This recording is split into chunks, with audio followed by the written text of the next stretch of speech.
Olá,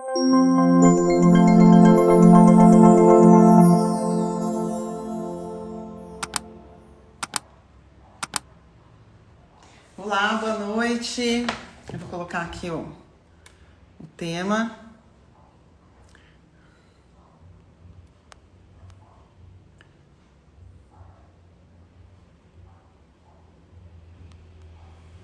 Olá, sejam bem-vindos.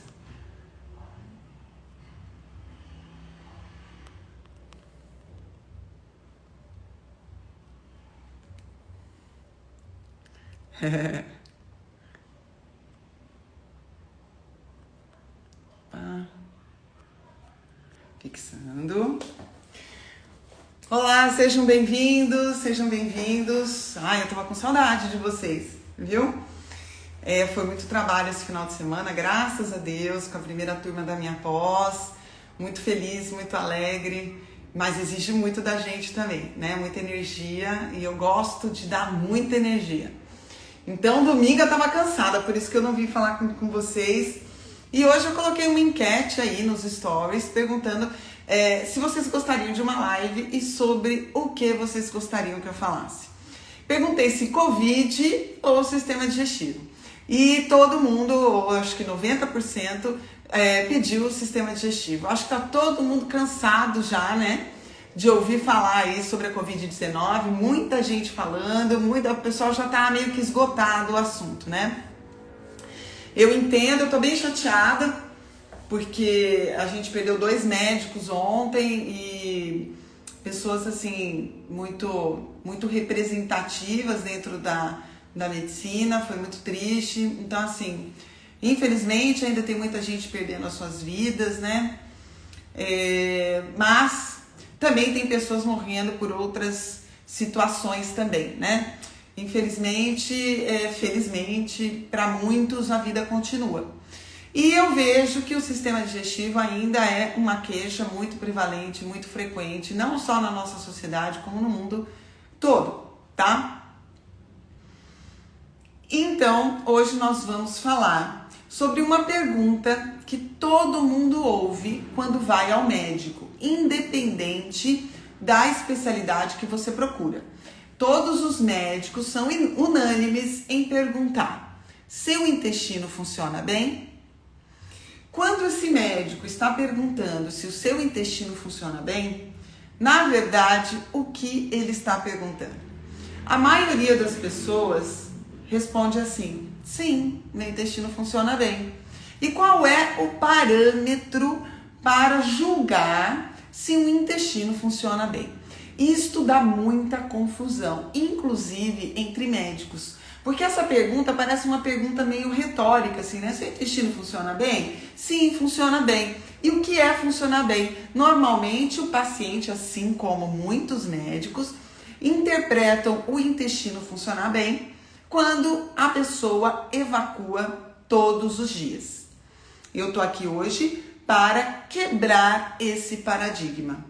Porque quando eu pergunto para um paciente se o intestino funciona bem, eu estou fazendo muito mais perguntas do que apenas saber se ele ou ela evacua todos os dias. Como assim? Primeira coisa, quando eu pergunto se o seu intestino funciona bem, uma das coisas que a gente tem que avaliar é justamente a frequência. Vai ao banheiro todos os dias? Quantas vezes ao dia? Ou quantas vezes por semana? Bem, as sociedades no geral recomendam a evacuação diária. Algumas consideram que 5 a 6 evacuações por semana é fisiológico, é natural. Mas existem outros parâmetros que devem ser avaliados para eu considerar esta evacuação diária como normal. Eu tenho aqui na minha mão uma cópia do meu livro Quebrando o Círculo Vicioso, e aqui na página 125 a gente tem um quadrinho de uma tabela que se chama Escala de Fezes de Bristol, tá? Esta tabela aqui que mostra o formato das fezes, a consistência das fezes, deve ser examinado para eu dizer se o seu intestino funciona bem. Então, a primeira coisa é a frequência. Mas a segunda coisa é como é o formato das suas fezes. A escala de Bristol vai de 1 a 7.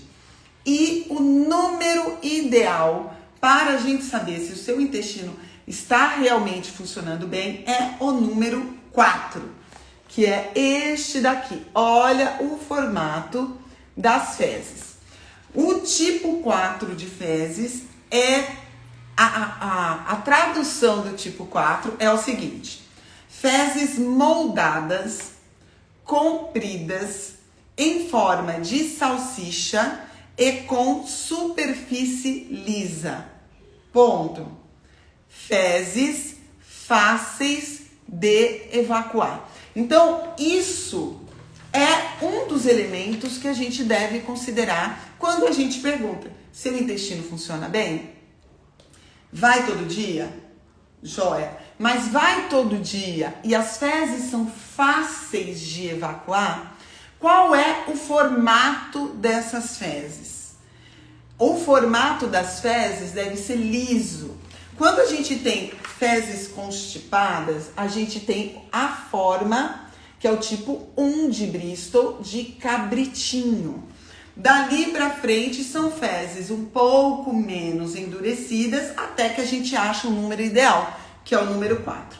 Então, quando eu pergunto se o intestino funciona bem, eu estou querendo saber, número 1, a frequência da evacuação. Mas não adianta eu ter uma evacuação diária e a evacuação diária for igual ao Bristol 1, que é as fezes em bolinha. Por quê?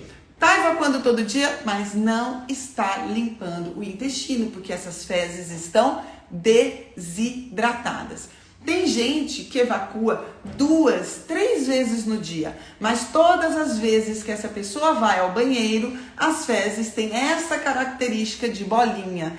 Então, não está funcionando bem. Já quebramos um paradigma aí. Não é apenas evacuar todo dia, é também esvaziar. E aí a gente vai para o terceiro item para avaliar se o seu intestino funciona bem. Faz muito esforço para evacuar, precisa fazer muita força para evacuar, até às vezes causando um certo sangramento anal, de tanta força que você faz. Isso não é normal, mesmo que esteja evacuando todos os dias. Mais um item que é importante na avaliação das fezes. Então, frequência, formato, esforço evacuatório. Número 4. Qual é a cor das fezes?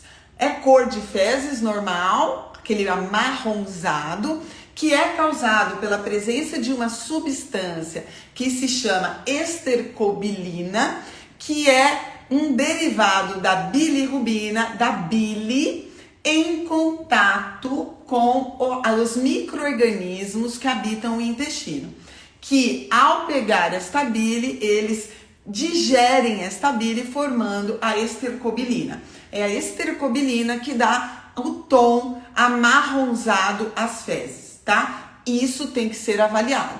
Fezes muito escuras, quase pretas, a gente chama isso de melena. É fezes com sangue digerido.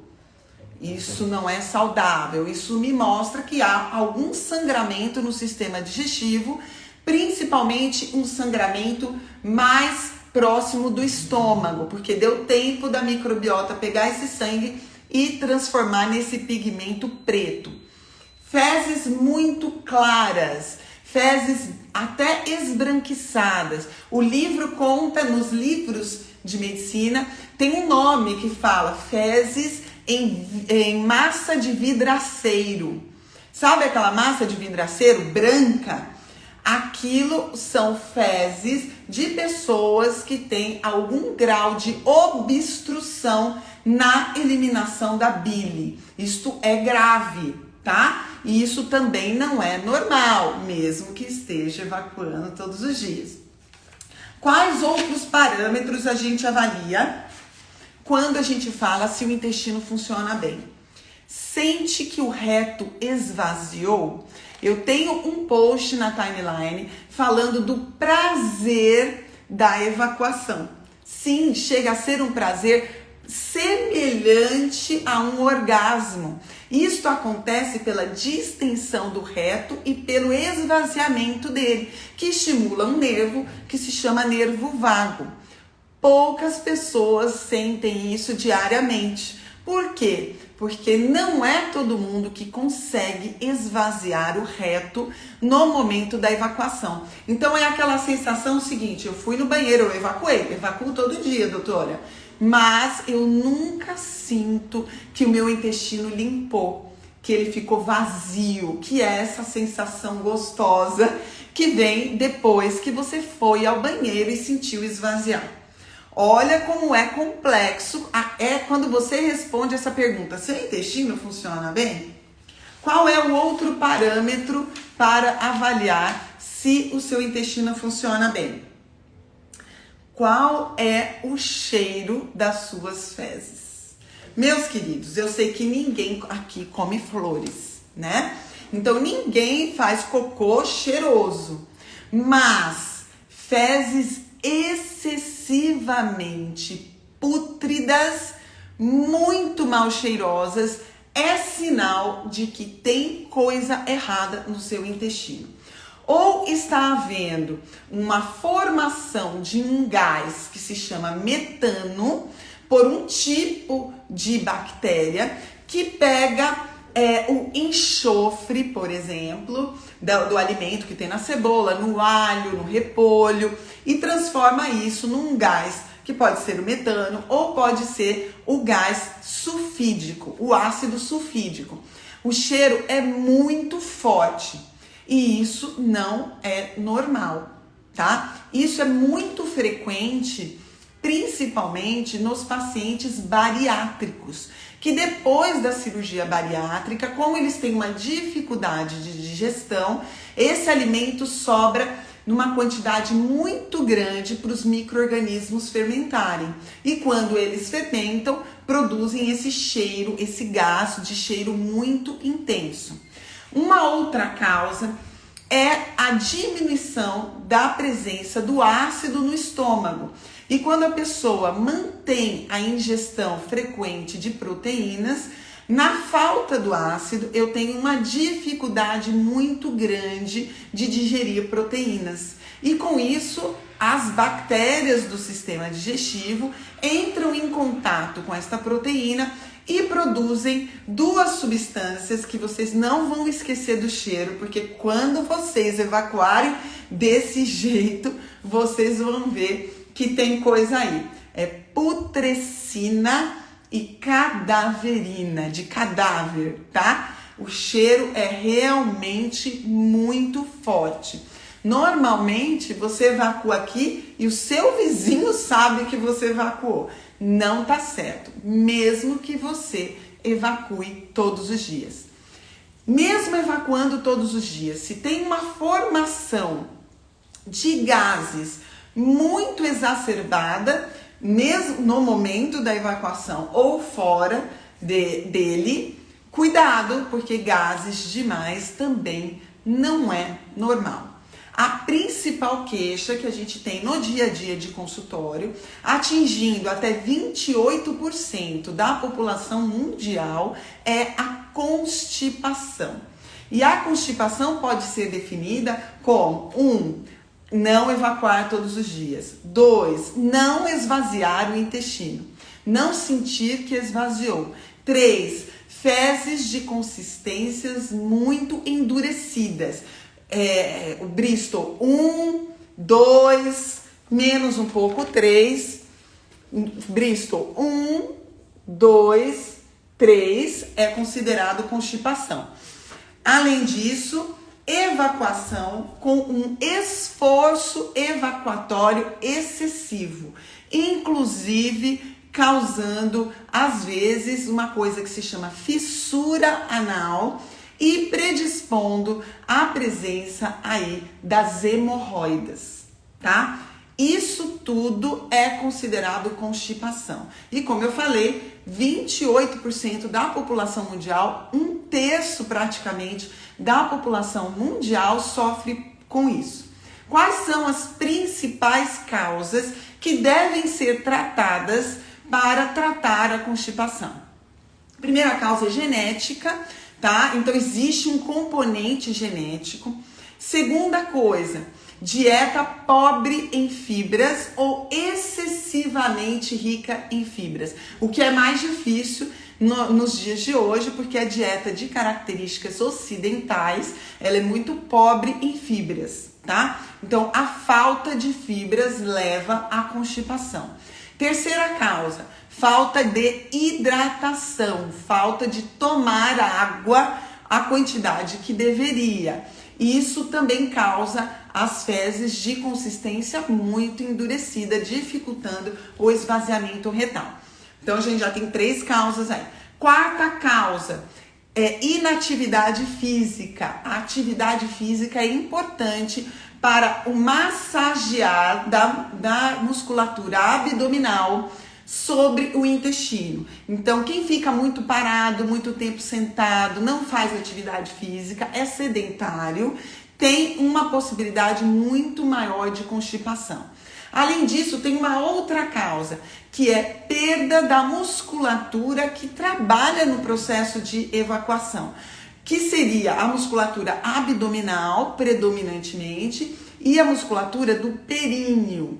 Então, pessoas que não agacham, né, que não fazem exercícios de agachamento, mulheres que tiveram muitos filhos, porque essa musculatura do períneo fica enfraquecida e ela trabalha junto com o abdômen no processo de esvaziamento intestinal. É uma das causas. Então, exercício físico já toma conta de 2 causas aí, tá? Importante fazer para voltar a evacuar normal. Outra causa da constipação é distúrbios hormonais. Nas mulheres, no climatério e menopausa, alteração de estradiol e progesterona. Mas também, muito frequente, o diagnóstico de hipotireoidismo estando por trás de uma constipação intestinal. Precisa tratar a tireoide, senão não melhora os intestinos, tá? Outra causa de constipação intestinal é falta de magnésio. Nós temos uma tendência na dieta ocidental a consumir pouco magnésio. Um dos alimentos aí mais ricos em magnésio é o chocolate amargo e a aveia, tá? Inclusive também as folhas verdes escuras, se cozidas no vapor, tá? Melhor do que ela crua, tá bom? Então, a falta de magnésio é uma das grandes causas da constipação. Além da gente comer alimentos com pouca quantidade de magnésio, o magnésio é muito utilizado em várias reações corporais, principalmente cerebrais, para o sono, para a memória, para lidar com o estresse. E aí a gente acaba consumindo muito magnésio nessas reações e a falta de magnésio para o intestino leva à constipação. Então, atenção, quando o médico te perguntar se o seu intestino funciona bem, pede uns 5 minutinhos para você pensar em todas essas respostas. Tá ok? Um abraço e boa noite.